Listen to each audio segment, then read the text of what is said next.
ছাত্র আন্দোলনে হামলা ও গুলি করার ঘটনায় সাবেক রাষ্ট্রপতি আব্দুল হামিদের বিরুদ্ধে মামলা করা হয়েছে। 14 জানুয়ারি তহমুল ইসলাম মাজহারুল নামে বিএনপির এক কর্মী বাদী হয়ে কিশোরগঞ্জ থানায় মামলাটি করেন। মামলায় অন্য আসামিদের মধ্যে সাবেক প্রধানমন্ত্রী শেখ হাসিনা, তার বোন শেখ রেহানা, সজীব ওয়াজেদ জয়, সাইমা ওয়াজেদ পুতুল, ওবায়দুল কাদের, আসাদুজ্জামান খান কামাল সহ 124 জনের নাম উল্লেখ করা হয়েছে। এদের মধ্যে আব্দুল হামিদকে মামলার 3 নম্বর আসামি করা হয়েছে। অজ্ঞাত পরিচয়ে আসামি আরও 200 থেকে 250 জন।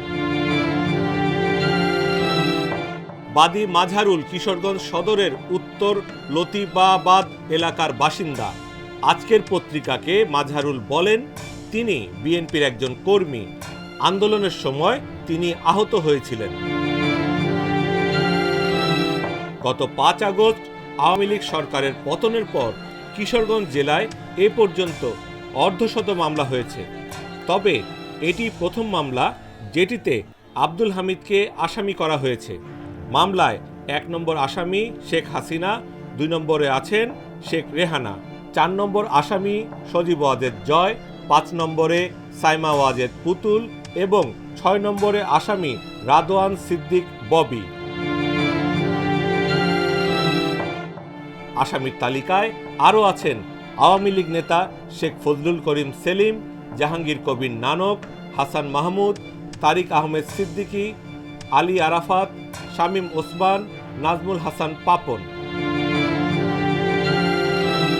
মামলার এজাহারে উল্লেখ করা হয়েছে, স্বৈরশাসক শেখ হাসিনার পতনে সংঘটিত ছাত্র জনতার গড়ে ওঠা আন্দোলনকে দমন করতে দেশ বিদেশে অবস্থান করা 1 নম্বর থেকে 20 নম্বর আসামি সারা দেশে গণহত্যার পরিকল্পনা করেন।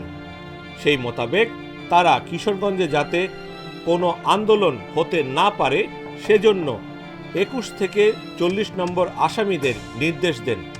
ওই নির্দেশ বাস্তবায়নের জন্য 41 থেকে 124 নম্বর আসামিরা শটগান, বন্দুক, পিস্তল, ককটেল, বোমা ও দেশীয় অস্ত্র এবং অর্থ সরবরাহ করে আন্দোলনকে দমাতে এবং গণহত্যার নির্দেশ দেন। এজাহারে আরও উল্লেখ করা হয়েছে, গত বছরের 4 আগস্ট দুপুর 12টার দিকে জেলা শহরের স্টেশন রোড এলাকায় ছাত্র জনতার মিছিলে আসামিরা হামলা চালান। তারা আগ্নেয়াস্ত্র দিয়ে গুলি চালিয়ে মামলার বাদী সহ সাক্ষীদের আহত করেন।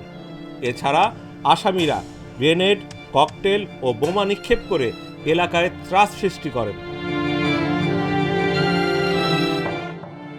মামলার বাদী তহমুল ইসলাম মাজহারুল বলেন, ছাত্র জনতার অভ্যুত্থানে আহত ব্যক্তিদের তালিকায় তার নাম রয়েছে।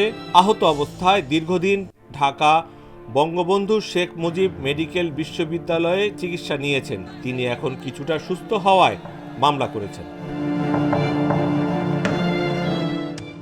মামলার বিষয়ে কিশোরগঞ্জ সদর মডেল থানার ওসি আব্দুল্লাহ আল মামুন আজকের পত্রিকাকে বলেন, তদন্ত করে যথাযথ আইনি ব্যবস্থা নেওয়া হবে।